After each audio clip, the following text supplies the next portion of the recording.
Okay. So yesterday we spoke about the importance of, if you see somebody is going in the wrong path, to correct him in a way that he will listen. And we spoke about the idea of, if you are on a level of a chassid where you somebody hurt you, but you're not going to hate him in your heart, you really will genuinely forgive him, then you don't need to bring it to his attention. You don't need to bring up the conversation. You can move on. Finally, today we talk about a special mitzvah. There's an added mitzvah when it comes to orphans. And that's what we're going to speak about over here. One should be very careful in the way one treats orphans and widows. How so? To speak only kindly to them, to treat them respectfully, not to hurt them even with words, because their souls are very depressed and their spirits are low, even if they are wealthy. So they may look like they've got, they're together, but they're not.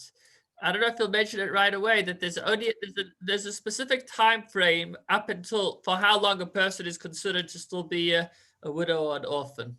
Or I should say an orphan more particularly.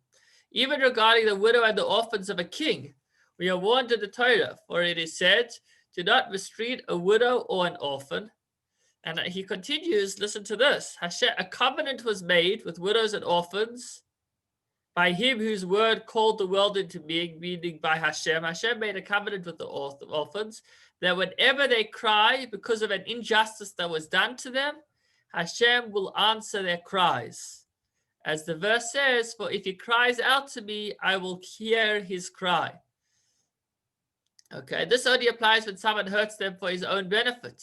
But if a teacher afflicts them in order to teach them Torah or a trade or to lead them on a straight path, this is permitted. Meaning, if one is being tough on them, but the reason one is being tough on them is for their own benefit, in order to help them learn a trade or to learn, then that would be allowed. But nevertheless, the teacher should be careful to guide them gently and with great compassion, as the Torah says, for Hashem will plead their cause.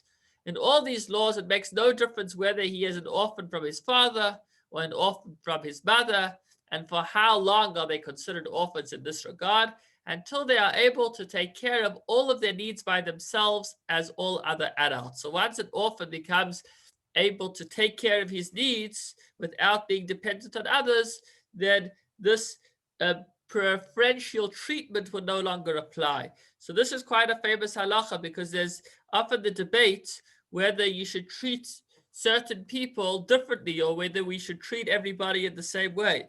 And this halacha says that certainly, because an argument that's sometimes made is that an orphan doesn't want to be treated differently from anybody else. He wants you to treat him just like you treat everybody else.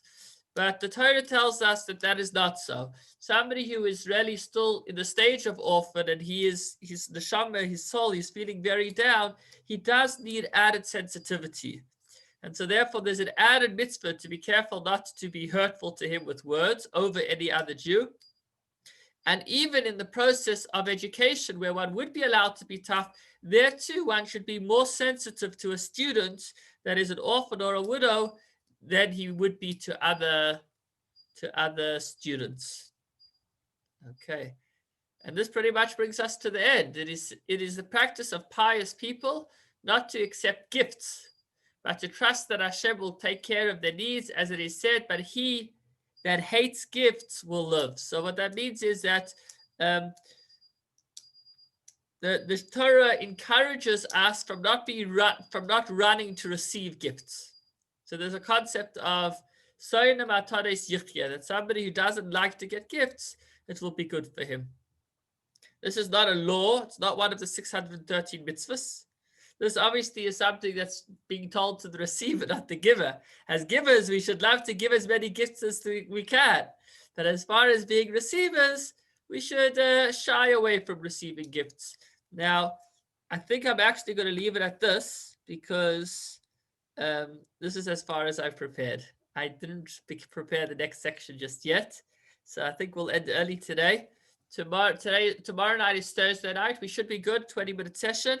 Maybe we'll dedicate some time just to think of anything that needs to be covered as far as Rosh Hashanah is concerned. If you have any specific questions, you can send them my way now, meaning over the next 24 hours. Thanks for joining us and wishing you a wonderful evening. Thank you.